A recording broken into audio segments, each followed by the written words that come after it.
እነዚህ ከዚህ በታች የምዘረዝራቸው ነገሮች ካሉብሽ በፍጹም የሚዋጣውን የወሊድ መከላከያ እንዳትወስጂ።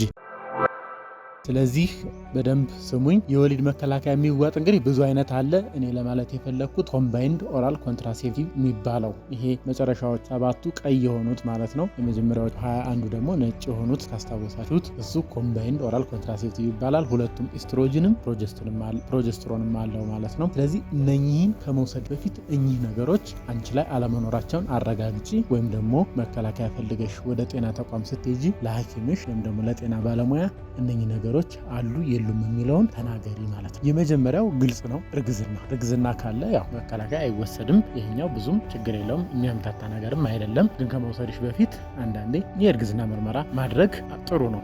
ነፍሰ ጡር እንዳልሆንሽ እርግጠኛ ብትሆኝም የእርግዝና ምርመራ አድርጎ መውሰድ ያስፈልጋል ማለት ነው። ሁለተኛ ከዚህ በፊት ደም መርጋት አለብሽ ወይም ደግሞ የደም መርጋት ችግር ወይም ትሮምቦፊሊያ የምንለው ነገሮች አሉብሽ ተብለሽ ከሆነ ይሄኛው የመከላከያ ዘዴ አንቺ በፍጹም አይሰጥም። ሶስተኛ ከዚህ በፊት ስትሮክ የሚባል ወይም ደግሞ የልብ የደም ስር ህመም ኢስኬሚክ ሃርት ዲዚዝ የምንለው ስትሮክ አይነት ህመም ከነበረብሽ ወይም ደግሞ ያለባት ሴት ካለች የምታውቅ ከሆነ ይህን መከላከያ እንዳትወስጂ ንገሪያት። አንቺም ይሄ ነገር ካለ እንዳትወስጂ።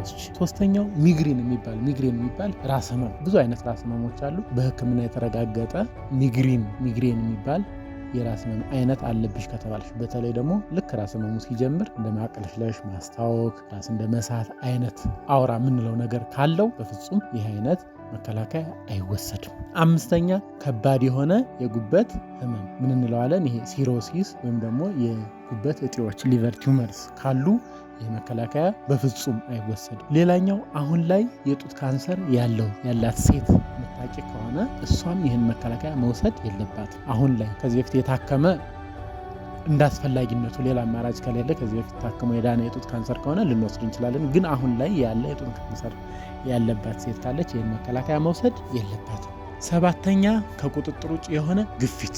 አስተውሉ። በቁጥጥር ስር ያለ ግፊት ወይም ደግሞ ሕክምና እየተደረገለት ያለ ግፊት አይደለም ያልኩት። ከቁጥጥር ውጭ የሆነ ግፊት መጠኑ ከ160 በመቶ በላይ ከሆነ 160 በመቶ ሚሊሜትር ኦፍ ሜርኩሪ በላይ ከሆነ ግፊትሽ በፍጹም አይወሰድም።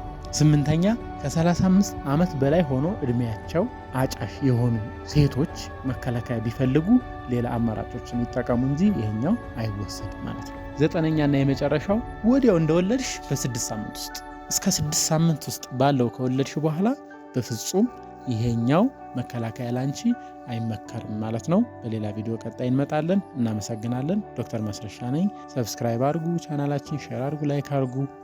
ጥያቄዎች ካሏችሁ በኮሜንት ሴክሽን ላይ አስቀምጡልን፣ እንመጣባቸዋለን። እንደዚህ አይነት ነገሮችን እናወራለን ማለት ነው።